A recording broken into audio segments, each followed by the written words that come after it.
Now, two pigeons and Coach Prime bemoaning the fact you can stream DirecTV satellite-free. These humans get the biggest college football games on DirecTV, and we don't even get a satellite dish. Enough squawking. It's Coach Prime. Bring it in. Sure, they could get all that college football without a dish, but you still got your passion, your drive, your resolve, your incredible career as a football icon? No, that's me. Stream the biggest college football games. No satellite dish. Visit DirecTV.com. What is up, and welcome to another edition of the Bruin Bible. Will Decker, your host. Make sure you guys are liking and subscribing the podcast. We are brought to you guys today by our advertisers. Our advertisers are Bell to Bell Fitness, Shator, a realtor out in Arizona, former Bruin alum, and my main man Howard Chang, a realtor right here in Los Angeles. Let's go through them, guys. Bell to Bell Fitness is a boxing gym on the West Coast, used by their FIT acronym, Fight Inspired Training. My main man, Tony Gonzalez, was the boxing coach for UCLA for over 10 years. He has built this gym on the West Side to learn how to boxing, stay in shape, and get you all the essentials you need to become somebody that is obsessed with boxing and fitness. Make sure to check it out. Go into Bell to Bell Fitness and say you heard about it from the Bruin Bible, and you're going to get a free session with Tony Gonzalez. So make sure to check that out. Shator, my main man. Shator is a licensed real estate agent in Arizona and a lifelong Bruin. He's a current Wooden Athletic Fund donor and football season ticket holder. When not selling houses or going to UCLA games, he loves to travel the country, checking out different arenas, ballparks, and stadiums. If you're looking to make the move to Arizona or know someone who is, please reach out to our loyal friend, Mr. Shator. His phone number is 602-487-3975. Once again, his number is 602-487-3975. Make sure to check that out. And then the local realtor we got out here, Howard Chang. Howard Chang is a local realtor with the Serene team at eXp Realty. Their team has an office right here in Culver City, though they help clients buy and sell homes all over the LA County and the surrounding areas. Howard and his team do a ton of business and are super in tune with the market, knowing winning strategies to give their clients a competitive advantage, have amazing vendor referrals, are a one-stop shop for anything real estate, and just provide a ton of value for their clients. Howard and his partner, Kyle Draper, are UCLA alums and a huge fans of the UCLA football and basketball programs. You often see them at games, tailgating and networking, and staying involved with the UCLA alumni community. They would love to help any fellow alumni with accomplishing their real estate goals. So if you guys have any real estate needs in the LA area, look no further. Howard is your guy. All right, guys, we're going to go into the episode. Man, what is up? It is a Thursday evening here in the great city of Los Angeles. Will Decker, your host, and the co-host to my right, the man, the myth, the legend, my best bud, Mr. Madman in the building. How are we doing on this Thursday evening, knowing that football is next Saturday for UCLA Bruins? We got college football starting this Saturday with the Dublin game. Unbelievable stuff, bro. Thriller, can you believe it? I mean, from your mouth to God's ears, we got UCLA football next Saturday. I mean, we are a mere 8 days away from the kickoff to the new season. We cannot wait. Thriller, always such a privilege and an honor to be able to do this with you, and so excited to get into a really fun episode. It's been a great Thursday evening, and now it's going to be even better because we talk about our beloved Bruins. Man, 8 days away. It feels like Christmas morning, like, you know, when you're like leading up to Christmas Day. It's finally Christmas break. 8 sleeps away from college football. It cannot come soon enough. And we thought a fun kind of thing to cook up for this week before we jump into game week next week would be, what are the ceiling of the notable star-like players for UCLA as we head into 2024? What is the mountaintop that they can climb in their personal quest to maybe make some all Big Ten teams, maybe to break some UCLA records, maybe just to be able to get drafted at the end of the day? And we cooked it up. We got 6 or 7 guys we really like on this football team. And we're going to talk about the ceiling of these guys, Madman. How did we prepare for this podcast, Madman, as we're jumping into the ceilings? Oh, I mean, you know, you got to look at, who are the notable guys that we expect to be on this team making huge contributions here in this 2024 season? And then B, what is it about this season? Is it a regiment from last year? Is it some level of understanding and improvement? Is it a venue change? Is it a coaching change? Is it just sort of an understanding and a comfort with the speed and the pace and the schematics of college football? So looking at it from those lenses, Will, of who's going to make a big impact and why. And I think we've got some really good ideas here and some great players to break down.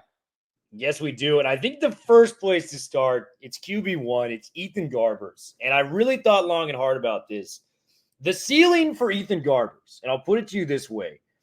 I think this guy, and there may be better quarterbacks within the entire Big Ten, probably a few guys that might get drafted higher than Ethan Garbers at the end of the day when they take that next step to the NFL. But I think the ceiling for Ethan Garbers in 2024 is he could lead the Big Ten in passing yards. Wow. I just think that's a real thing when you really evaluate everything that's going on there, because when you break down the Will Howards and the Dylan Gabriels, kind of the two guys that everyone's talking about when it comes to the conference, or the Ohio State and Oregon respectively, these guys are going to be blowing out some of these teams that they're playing. So the need for passing the football is kind of going to be taken away from them early. Not to mention Will Howard has the best running back room in the entire country. The only guy I can really talk myself out of when it comes to Ethan Garbers, maybe leading the conference in passing yards, is the guy across town in Miller Moss with the weapons that he has out there, the style of play that Lincoln Riley has put out there for the quarterback room. I don't think he could be all Big Ten first team, but I think there's a scenario if he crushes it statistically, like we know, maybe gets them to 7-8 win ceiling like we talked about with the overall football team. Can he be all Big Ten quarterback number 2? What do you think about Ethan Garbers' ceiling, and where are you at with it? Will, we're talking ceiling here. So we're talking about what is the absolute max potential, and I absolutely love the take. And I think let's double click on some of the fascinating things that you said. Number one, let's talk about kind of the perennial guys that you think maybe are in front of him, right? And so let's start with Will Howard. To your point, Will, he's got the 2 best running backs in the country in the same backfield. Second, he's on a powerhouse team that's going to blow out a lot of people early and often in the season. Number 3, he himself is kind of a running quarterback as well. So he's going to be sort of taking reps away from himself when he is on those RPOs, when he's on those scrambles, when he's on those keepers. So there's totally a world here where Will Howard could dominate this season, and I think many expect him to, but it may not show up in the same way statistically because of usage rate. So I completely agree there. Then when you look at Dylan Gabriel, obviously he doesn't have quite the same level of weapons that Will Howard has, still exceptional weapons, and he's such a veteran of the game of college football. But I think the big knock, Will, on Dylan Gabriel over the years has been when he has a bad game, when he has an off game, it tends to snowball into 2, 3, and 4 games, right? It's hard for Dylan Gabriel to have a bad game and then just sort of bounce back and then get on that new win streak. So if that happens again this year and he has kind of an off night and it sort of plateaus his season, it kind of derails his season, that leaves the door open as well. Then when you talk about Miller Moss, Will, obviously on paper, the Lincoln Riley system, all the NFL quarterbacks that he's produced. So on paper, it feels like it's going to be a big year. But 2 question marks right now with USC. One is a lot of great athletes on the offensive line, but still a little raw, still a little unproven. Is Miller Moss going to have the time that he needs to get the ball off? Because he's not the athlete that the likes of Caleb Williams and Kyler Murray and Baker and Jalen Hurts are. And number 2, USC's receiving core, albeit stacked from a talent perspective, is still very inexperienced. They lost their top 2 receivers statistically last year, so guys are going to have to step up. So there may be some growing pains the first 3, 4, 5 weeks of the season that could potentially impact Miller Moss's stats. And then Drew Allar of Penn State, Will, I just don't know if he's going to throw the ball enough. You know, Penn State is still very much of a balanced team. They like to run the ball. They like to slow the tempo. So when you start breaking that down and saying there's some structural challenges there with these 4 quarterbacks, and then you throw in an Eric Bieniemy offense where you're not running the ball that much, to your point, Will, you're not really going to have that 1,000-yard back. It's going to be that basketball on grass, that old school Joe Tiller, Drew Brees type of offense, early 2000s with Purdue. You're going to throw a lot of balls. There's a world here. all Big Ten second team, all Big Ten third team. Absolutely. Ethan Garbers, if it all clicks and everybody stays healthy and that offensive line stays healthy, we are headed for perhaps an all Big Ten second or third team selection. And just some of the other guys you mentioned, man, like, Drew Allar, he's kind of got the poor man's Ohio State backfield with Nick Singleton and Katron Allen coming out of the backfield, two very talented running backs in Happy Valley. And you made the point, man, Bieniemy, he's going to attack the strength of this team. What is the strength of this team moving forward is the passing attack with that wide receiver room that runs about 6-7 deep. And Ethan Garbers returning after a very, very promising year. Nobody threw the ball more in the NFL last year than the Eric Bieniemy-led Commanders. He had Mahomes, Kelsey, and Tyreek Hill back when he was with the Chiefs. That team was artistic when they threw the football. This is just what they do. And with Eric Bieniemy's offense and Garbers in place, I just think he's going to put up monster numbers this year because they're going to be in a lot of close games. Give me Ethan Garbers for that ceiling. That is, if everything goes perfectly, absolutely, second team, all Big Ten, maybe threatening to lead the conference in passing yards when it comes down to it for our guy Ethan Garbers. All right, second person we're going to go to. And maybe I'm more bullish on this. I know we put the hype train in up to the freaking moon last year when it came to this guy out of spring football. J. Mike, I think that's where we got to go. J. Michael Sturdivant. And Madman, I did some investigation because the kind of the rub on the outside coming into a Big Ten conference is Ohio State, very explosive offense. Outside of that, there's just not a great offense you can hang your hat on within the Big Ten. And, last year they had Marvin Harrison as the first team all Big Ten wide receiver. He was the second wide receiver on the all Big Ten team. It was Isaiah Williams from Illinois. I'll give you the stat line. 82 catches, 1,055 yards, and 5 touchdowns. That is the first team all wide receiver in the Big Ten, number 2 only behind Marvin Harrison Jr.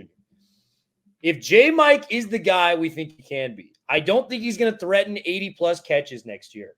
But if you ask me if he's got a realistic chance of exceeding 1,055 yards and 5 touchdowns, I'd say easy. I'd say he's got a shot at getting 1,200 yards next year, 7, 8, 9, who knows, maybe even double-digit touchdowns with how explosive he is on the outside. You remember, this guy was one of the premier track stars in high school in Texas.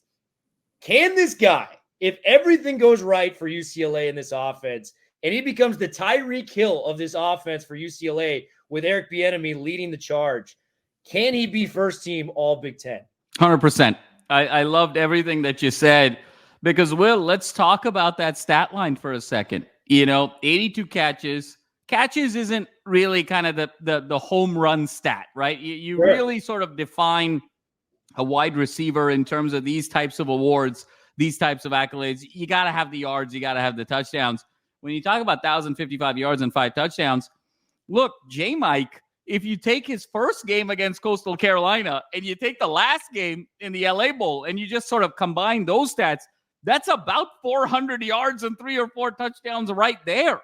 So if you're in a world where we're talking ceiling, where if he's kind of playing close to an A minus, B plus game every game for 12 games, you're talking about a guy that's going to get 1,200 yards and 10 touchdowns. I mean, you're talking about a guy who's going to threaten for 100 yards receiving every game and threaten for a touchdown every game because he's that big, he's that fast, he's that quick, he separates that easily, he's that elite an athlete.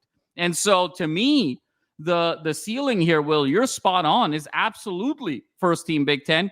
I think the correlation goes hand in hand. The success of Garbers is going to translate into the success of J. Mike. The success of the offensive line is going to translate into the success of J. Mike because last year was not statistically an accurate representation of his dominance. He was able to separate every game. It's just that in the first game and the last game, we had quarterbacks that were comfortable in their own skin and an offensive line that was able to provide pass protection to be able to get him the ball. You recall that game against Utah last year, Will, where he broke a few times and Dante missed him a few times. I mean, he was separating every game. You remember the Oregon State game? He separated a few times in that game. We just couldn't get him the ball. You remember the Colorado game? He separated a few times. We just couldn't get him the ball. So the ceiling here is that he's able to have an A game, A-, B+ game. The offensive line has been able to do their job. This is 1,200 yards and 10 touchdowns, no problem. This guy, if all hits, Will, is a first-round NFL draft pick at receiver if it all comes together. So I absolutely love the take. And, man, let's just say hypothetically, Ethan Garbers locks in to J. Michael Sturdivant the way that Jake Bobo was locked in on when it came to Dorian Thompson-Robinson.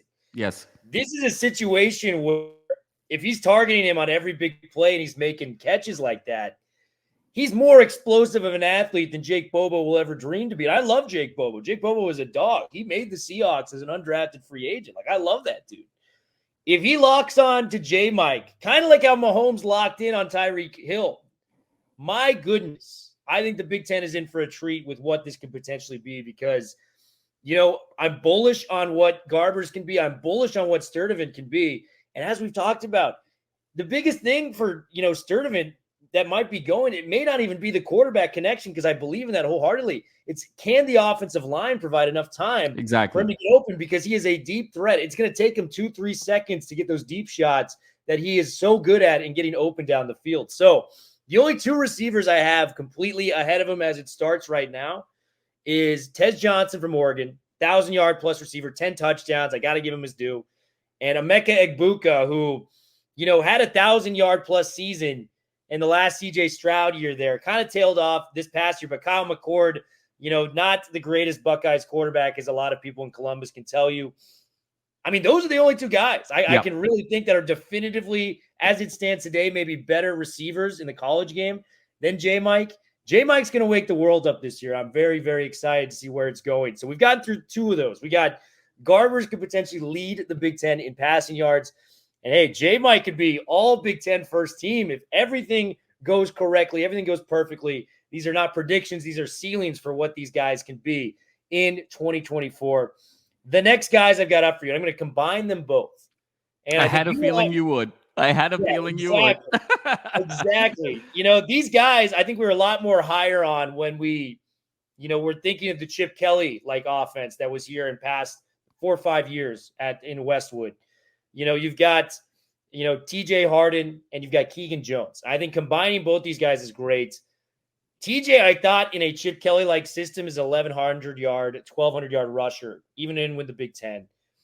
Keegan is a guy that I actually think is going to have a bigger role. He might even be running back one as it stands right now in an Eric Bieniemy offense.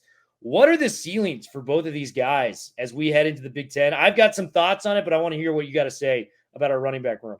Yeah, Will, it's a really great point. I think my sense of ceiling for TJ Harden would have been completely different if Chip Kelly was still the coach as opposed to Deshaun Foster and Eric Bieniemy as his COO. I think the challenge here is exactly what we talked about earlier. Because of that Bieniemy offense where he's going to prioritize the short passing game over the run game, touches are going to be few and far between. And Harden, Will, is one of those guys, right? It's kind of fitting that his last name is Harden because he reminds me of another Harden in the NBA, James Harden, because from the perspective of he needs touches to get going. He needs touches to get more in the flow of the game. Just the way James Harden needs the ball in his hands more. He's got to dribble more to kind of feel more alive, get more in his moves, make the right play. Harden needs carries. And we've talked a lot about this. He's not a guy that you can just drop into the system and say, okay, if I give him 2 touches, he's going to break one. It's more, hey, he needs reps. He needs to lather up. He needs to kind of get a flow of the game. And then that 5th, 6th, 7th carry, he's going to sort of pop one and really sort of impose his will. Now, the question is he going to get enough consistency of touches to ever really feel like he's in the flow of the game? And I think that's my concern about his ceiling for this season. Now, having said that, if we're talking about absolute ceiling, I think there's a world here, Will, when we get into the second half of October, when we get into November, when we get into early December, you're talking about now venues for the first time, big crowds, bad weather, the unknown. I think there's a world here still potentially where in some of these games that you're going to lean on a TJ Harden to get you that 100, 125 yards. And there could be 3 games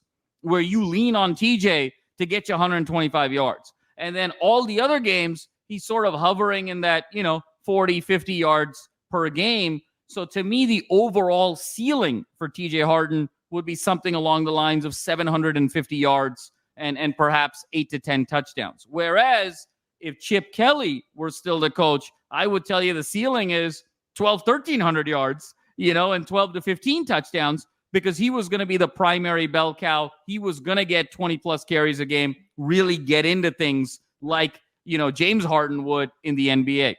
Now, for Keegan Jones, if we sort of flip the dice here, the absolute ceiling for Keegan Jones is sort of like a Marshall Faulk of this offense. Okay. The absolute ceiling for Keegan Jones, is 1,000 yards all purpose, 500 rushing, 500 receiving, because Keegan Jones is that guy where he only needs 2 or 3 touches and he can pop a few. I mean, remember the games that we saw last year, right? Where he wasn't getting enough touches. But then, remember that Washington State game? He had 3 carries the whole game, and 2 of them went for touchdowns on the same play. That's the kind of back that Bieniemy loves, where I don't have to give you a lot of touches, but you can make something happen because you're a dynamo, because you're a speedster, because you're a great athlete. And then when you couple that with the fact that he's such a great weapon out of the backfield receiving the ball, and if you have some questions at the offensive line and you want to do this sort of short passing game, who are you going to go to primarily, right? A short passing game is predicated on the tight end as well as on the running back. So if all hits, if everything sort of breaks right for Keegan, I actually see him getting 1,000 total yards of offense this season, but just 500 receiving, 500 rushing. I think those are great points. And I had a very similar aligning points with both those guys. With Keegan, I think for me personally, his ceiling is kind of like you alluded to, kind of the key that opens up all the doors of this offense, where it's 1st and 10. We've been moving the ball passing. He gets 6 yards on first down. It's like, okay, we got to play the run. And right when they start playing the run, they open up the play action, J-Mike 50-yard touchdown bomb, or big, hit over the middle to Rico Flores or Logan Lawyer, whoever it may be. If he can kind of be that stalwart, even just what Darrell Williams was for the Chiefs, or Damian Williams was for that matter with the Chiefs, this guy can really unlock the entire offense. And I think his ceiling for me is kind of still an undrafted free agent guy that can make a roster if he can get to that point. The Big Ten is just so loaded with running backs, and that's kind of their bread and butter with these offensive lines and the play style. Donovan Edwards and Travion Henderson and Judkins and the 2 Penn State backs we just mentioned. I'd put all those guys, on the 1st, 2nd, and 3rd all Big Ten teams as it stands right now. And there's probably some other guys we missed when it comes to the running back room.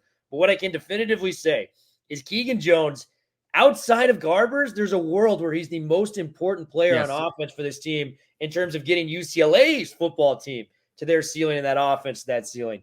TJ Harden, I think the best case scenario for him is he has his moments, like you were saying, where it's late in the 4th quarter, we're running the ball, we don't feel the need to pass the football, we're trying to ice the game. He extends drives. He kind of does what we talked about with Keegan, like getting those 6-7 first down carries when it comes to the open field.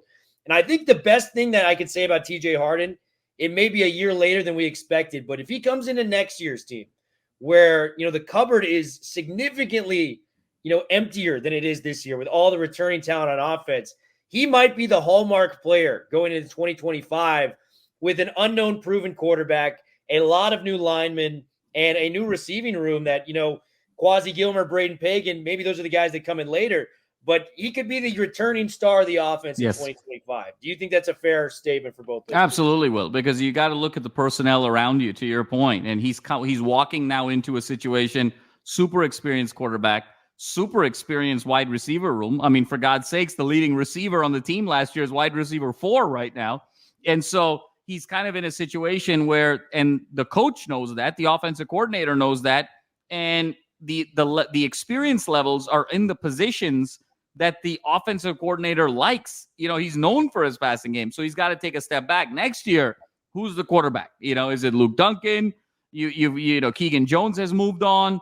You're looking at a situation where J-Mike, Loya, have moved on. Maybe Flores is still there, and then you got to replace the other spot with Gilmer or Pagan. So a lot of more inexperience, less depth. You need the ball more. So I think if he kind of waits his turn, next year could be that year that Harden blows up and then uses that as an opportunity and a stepping stone and a jumping off point to go to the NFL. Yeah, I think both those guys, if they can just contribute and maybe not the ways they expected within a Chip Kelly offense, can really make the difference when it comes to UCLA this year and getting to the heights that they, are determined to get to as we approach the first game of the season. Jay Toia, and I'll tell you why I like Jay Toia. One of the most talented interior players we've seen at UCLA in a long time. They had Otito Obonya and Osa Odigizua. They've had guys in the middle. And I think Toia is a part of that, lineage, a guy that will get drafted in the NFL.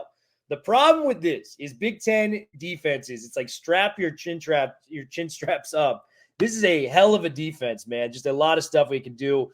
You've got Mason Graham, the guy that wanted to come to UCLA, but is at Michigan right now. Made the stop on Jalen Milroe at the Rose Bowl, one of the most iconic college football games we've had in the last decade.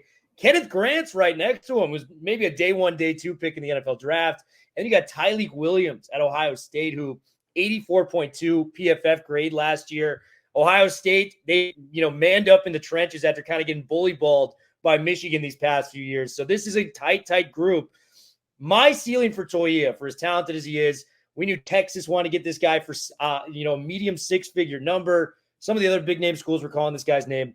Toia, second team all Big Ten, maybe the 4th best Big Ten interior lineman, which is no, slight to him in any which way. I just think Jay Toia, if you really put him at his ceiling, is a guy that's competing for the second team all Big Ten and maybe be a day 2 pick in the NFL. I think it's Jay Toia's ceiling, brother. No question about it, Will. And I think I love what you said there. Look, interior defensive line is one of the key stalwart positions in the Big Ten conference. So, really hard to be kind of first team all Big Ten. You're talking about a top 10 NFL pick at that point, and which Toia could very well be. Even an all Big Ten second team, you're talking about a first or second round pick in many years. So to me, I completely agree with you. It's sort of similar to Garbers, where can he kind of crack that all Big Ten second team, all Big Ten third team? I think this in many ways, Will, is sort of the Toia. It's the coming out party. It's the season where it all comes together. Because if we sort of rewind the clock a little bit, Toia struggled, over the course of his college career, not just with on the field play, but just sort of some off the field maturity, finding himself, getting to the right sort of mental frame of mind to perform at an optimal level, right? He was initially recruited by SC, came to UCLA. There were a little bit of dust ups there in terms of kind of hopping between schools. Then, if we all recall that iconic Victory Bell game of 2022, he gets hurt in that game. I mean, that's sort of the unsung conversation there, Will. Like, how many 3rd and short and 4th and shorts did Caleb Williams have in that game? And if Toia is in that game, does it even need to come down to that final possession? UCLA could have beaten USC if Toia was there. That's how much of an impact he made. And I think last year we saw a scratching of the surface, but he was sort of overshadowed, of course, by the likes of Leatu Latu, by the Murphy twins. The Danton Lynn system predicated a little bit more sort of end-to-end explosiveness, more sort of horizontal play from a defensive standpoint. Now he comes in, most presumably his last season of eligibility, and now he can sort of step into a leading role, a leadership role, both on the field as well as off the field. I think this is where it all comes together, Will. I think this is a year where you're looking at a guy who's putting together 35 to 40 tackles. You're looking at a guy who potentially could go kind of 5-5. Have 5 sacks as an interior defensive lineman and 5 tackles for loss, and really put together that complete body of work. Because if you look at his statistics historically over the course of his college career, he's had a great game. He's had a great couple of drives, a great few quarters, but he hasn't really put together a whole season. This is, I think, that year, when you sort of go to In-N-Out and you say, give me the double-double, I'm saying, hey, man, give me the double nickel, with Jay Toia. Give me my 5 sacks. Give me my 5 TFLs. I think that's where this is going. Man, I love it. And this makes me want to get In-N-Out right after this podcast is complete. We may have to go to In-N-Out very, very soon. But I love the Toia pick. I just think he's going to have plays, too, where he's taking on 2 guys. and either like Kane Madrano or Olufemi Oladejo come up and make a tackle for a loss. And even though those guys are really credited for the tackle, it's like, no, it's because Toia kind of opened those lanes. Like if you watch film, you understand, how big one of these like nose tackles or defensive tackles, Aaron Donald gets this all the time with the Rams, where you watch the amount of pressure and presence he puts on an offensive line, where it makes it so much easier for your Ernest Jones or, your Von Millers back in the day or Leonard Floyd's to go in there and really kind of clean up and get the sack. They get the credit for it. But Aaron Donald was the guy that did like 90% of that for them. I think that's how Toia is going to be at his ceiling for this UCLA team, making plays. The stats are there. 5 sacks is a lot. I think I'm going to go with 3.5. But hey, man, if he gets to 5 sacks, everybody is happy at UCLA, and we love it. So Jay Toia, second team all Big Ten, making plays for this UCLA defense. And being the leader of this defense, I think, is the best scenario we've got for him. I've got Olufemi Oladejo out next, and I'll kind of put this out to you. I think when you think of the Big Ten, the linebacking units have been just outstanding, man. Like your Iowa rooms, Jay Higgins is this guy coming back where PFF had him 3rd in the entire country coming into the 2024 college football season. You got Jayshon Barham, who was like a PFF star for Michigan. Jeffrey Bossa at the University of Oregon coming back off of a career year where he was a PFF first-team All-American. I don't expect any of that for Olufemi Oladejo. I want to say that. But I think a successful campaign is kind of blending the two things that make Olufemi Oladejo a very special player. It's him being able to read the run game, so he's going to make a lot of tackles around there, maybe 60 to 70 tackles in that room, be the lead tackler within the UCLA defense. And because we need him with the pass rush, if he has 5 or 6 sacks in there, being just kind of a threat on the pass rush and against the run game on offense, being a guy that these offensive coordinators got to stay up a little extra later to prepare for. I think Olufemi Oladejo with a leading tackler, maybe even threatening to lead sacks on the team for UCLA, is a very, very successful year. Where do you have our guy Femi when it comes to his ceiling? I love it, Will, and I love the pick. I mean, this guy, when you look at him, it's just sort of staggering as a physical specimen. I mean, you and I have been to a few spring camps and fall camps in a row now over the years. And if you recall, Will, last year when we were there together on the beautiful UCLA campus and DK Metcalf was, there, and you got an opportunity to take a picture with DK, and it was such a great moment there. But DK was standing next to Femi, and everyone sort of regards DK as one of the incredible physical specimens of the NFL, of any sport, of just life. It's just sort of incredible. But when you saw Femi stand next to DK, you kind of didn't know who was who. I mean, that's how much of a specimen Oladipo is. And so the sky is the absolute limit when we're talking about ceiling here, Will. And I think there's a couple of factors that you alluded to. One is who is going to replace Latu and, the Murphy twins and Carl Jones in terms of edge production. I think it's still a work in progress. We thought it was going to be a Chempong. A Chempong is playing on the interior now in that sort of rotation with Toia and Keanu. We're looking and seeing that Madrano now might slide off of that linebacker position and play kind of more of a hybrid edge to sort of fortify setting the edge and bringing pressure around the edge. And so where does that leave Oladipo? Now you factor in the second piece, which is Darius Moasau's not there. And when we talk about Leatu Latu as the MVP of the UCLA Bruins last season, in many ways, Darius Moasau was probably co-MVP and right behind him, kind of the unsung hero of this team. So I think what's going to be really interesting is as folks kind of are trying to do more of an edge rush by committee, to your point, Will, I think the ceiling is it 75 tackles and 7 sacks? Or is it more 100 plus tackles and 5 sacks? I think there's sort of one or two worlds where that goes. And I think a lot is going to depend on where the pass rush help is going to come. If we get Madrano doing his thing, we get some of these sort of guys that we think are more rotational pieces. If one of them kind of steps up, then I think we're in a world here where Oladipo can be that sideline to sideline guy, stuff the run, go all over the place. Look, Moasa was a 130 plus tackle guy year over year. So there's no reason Oladipo can't be 100 plus tackles. So I think his stat line is going to be very dependent on the pass rush. So I got him at 75 tackles, 7 sacks, or 100 tackles, 5 sacks, depending on what's around him. But it's going to be an absolutely monster year. Yeah, and I mean, his previous career high was 69 tackles when he came from Cal. So, like, he kind of has the keys to the car when it comes to the linebacking room. So, Mwasau's gone. He's the guy now. I know you got John Vaughn's back. We saw Medrano kind of experimenting as an edge rusher. I think Olufemi Oladejo is kind of the sideline-to-sideline linebacker, like you were saying, that's going to carry this defense throughout the season. So I like it. 75 tackles. We're going to need him in some of those pass rush situations. If he can get to 7 sacks this year, my goodness, that is a huge year. Maybe he becomes a day 2 pick in the NFL draft. He was the guy. We talked about this at spring football practice where you're like, who's the guys that you think are going to get drafted?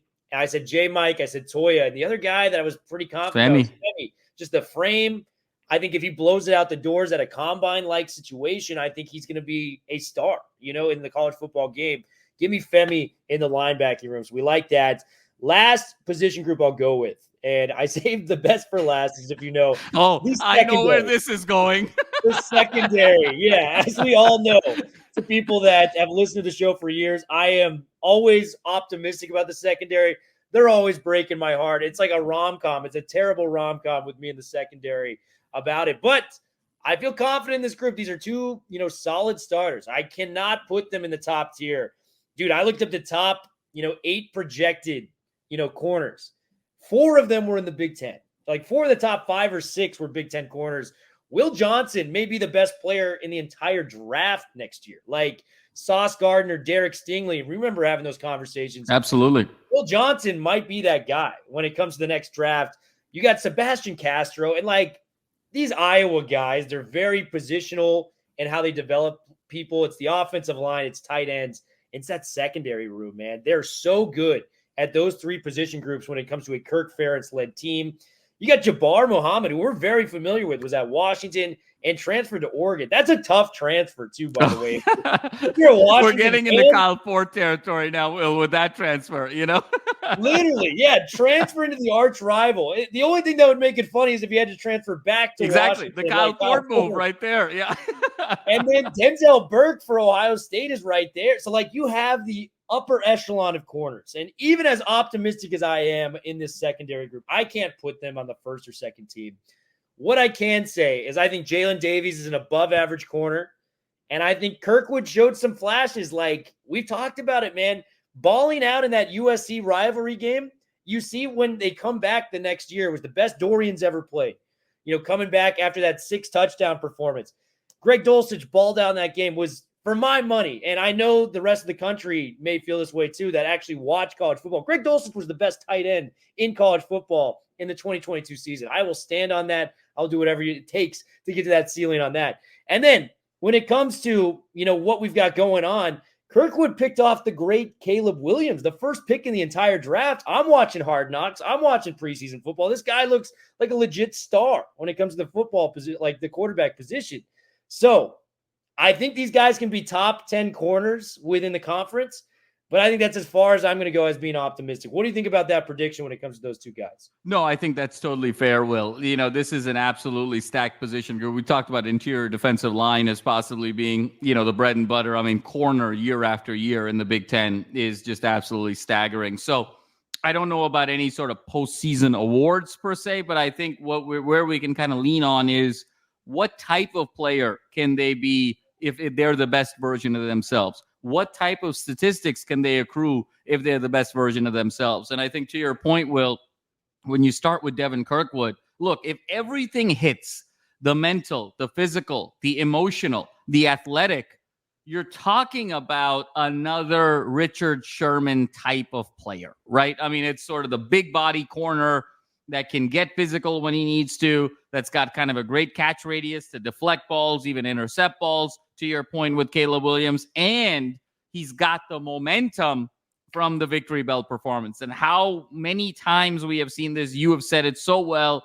Dulcich, DTR, but you can go back. I mean, you can go back to Skip Hicks, Cade McNown, Brett Hundley, Jonathan Franklin. I mean, the momentum that you sort of get from being iconic in that game is very, very significant. So you wonder, did that light bulb moment go off for him And if it does, you're talking about a Richard Sherman-esque type of presence, a guy that's going to bump and run you, maybe have a couple of interceptions, perhaps have a couple of sacks in terms of from a corner blitz perspective when you're not expecting it, and just sort of wreaking havoc and being kind of that physical specimen that's sort of complementing Femi on the back end, and you're sort of running around and causing all kinds of havoc, even potentially coming up and stopping a run every once in a while on, sort of a corner run blitz. So that is sort of the best version of Kirkwood if it all clicks.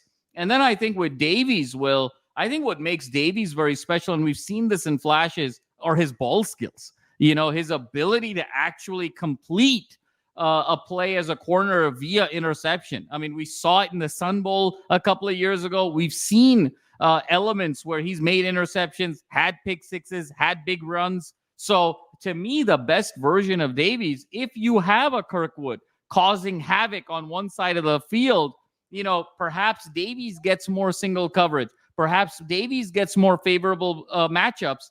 And then you're looking at a season, does Davies have 5 interceptions this year? I mean, that's a very plausible type of number where he could lead UCLA in interceptions, be sort of a top 4, 5, 6 guy in the Big Ten in interceptions, and really make a name for himself moving forward. So I think the best version of Kirkwood is sort of Richard Sherman 2.0. And I think the best version of Davies is sort of a ball hawk that has the ability to get 5 picks this year.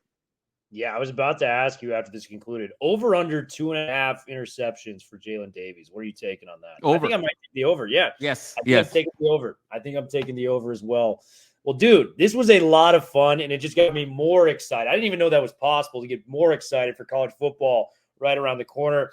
Guys, tune in. We're going to try to get someone from Hawaii to your game watching experience. So much love, guys. We will be back very Thriller, I'm going to say one thing before we go. Let's go a little crazy these last 30 seconds, okay? We've had so much fun. What happens if everybody we just talked about hits their ceiling? If everyone hits their ceiling, this is a playoff team. This is a top 8, top 4 team. This is a team that is threatening for, like, if Garbers is all Big Ten first team, if Femi is giving us 100 tackles, if Toia is double nickel, if Davies gives us 5 picks, Keegan goes for 500, J. Mike is a 1,200-yard receiver. Everyone hits their ceiling. It's like you're on a heater in Vegas. Everything you're putting down at the craps table is coming up money. If everyone does their thing, is this an 11-1 team that's going to the playoff with a shot at the Natty? Oh man, even with that, man, I think we'll have to see how LSU is, right? Because that's the big question I think a lot of people have. You could talk me into it if they look bad against USC, because we beat that USC team last year with a lot of returning talent. You might be able to, and I know it's at, Death Valley, which is a very different situation, but you can maybe sway me if that defense was as bad as it was last year. Maybe there's something there. Oregon, there's no scenario where I could see it. I'm sorry. Oregon is just too good. Dylan Gabriel, I think, is going to be the all-time passing yards and touchdown leader when this ends. They didn't even need him, which was the crazy part. And you add a Dylan Gabriel to that Dan Lanning structure that he's building in Eugene. Penn State is the kind of the wild card, right? Like, they're a team that's been a fringe playoff team for a long time. A lot of people are out on Drew Aller. Let's say he makes a couple mistakes. Let's say Davies gets in there, maybe picks an early pass off. We're up 7-0 already at this point, right? We get momentum. We go down. We score. We're up 14. That's an exciting scenario to play out in your head, because that is not totally unrealistic, right?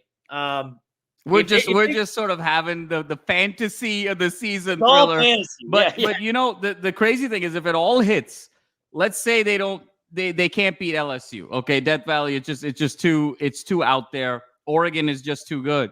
But is there a world if all of this hits? It's a 0.0001% chance of it happening, but that's the fun of being able to talk in the off season. Is there a world where they can run the table in every other game outside of those two? 10-2 probably in the Big Ten is going to get you into the playoff. I mean, is that where this goes? I think 10, like, if everything is perfect, and like you said, it's the 1%. I think 10-2 is kind of where I would be at, because I think Oregon, I just don't see it. I was, upfront with that just a couple seconds ago. And then with USC, that's a toss-up. It's a coin flip. We know those guys. It's at the Rose Bowl. Nebraska's going to be tough, but they've got a true freshman starting. I mean, we saw it with Dante Moore, right? He's a 5-star. It was kind of the same stratosphere that this quarterback's in. I don't know. It's not insane. I was at home on a Friday night. We got to see a lot of improvement on their offense because, we're going to be putting up 21, 25 points in that game. I know how good their defense is, but Iowa's going to have to outscore us. Rutgers, good defense. It's kind of similar to Iowa, right? They've got a great running back, but if they're down early in that game and they have to, deviate, if you will, from a Kyle Monungai run game, what's that look like at Rutgers, right? We don't know what that looks like. It doesn't seem any different or, a lot worse than what we've seen from our Pac-12 days, right? So, you're not insane, man. I think that's a great way to put it. I think it's a great way to cap it off.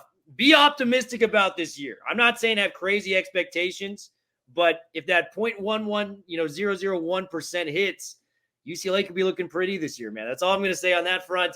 Bruin Bible, we are officially out. We'll be back very soon. You guys have It's time to have your high-five moment with High Five Casino, the top social casino where the action and real prizes never stop. Fun spins and big wins are right at your fingertips with over 1,000 games, including High Five Casino exclusives. High Five Casino is always free to play with free coins given out every 4 hours. Sign up today for a free welcome offer that can get you spinning and winning right away. Visit highfivecasino.com. High Five Casino. No purchase necessary. Void where prohibited by law. Must be 21 years or older. Terms and conditions apply.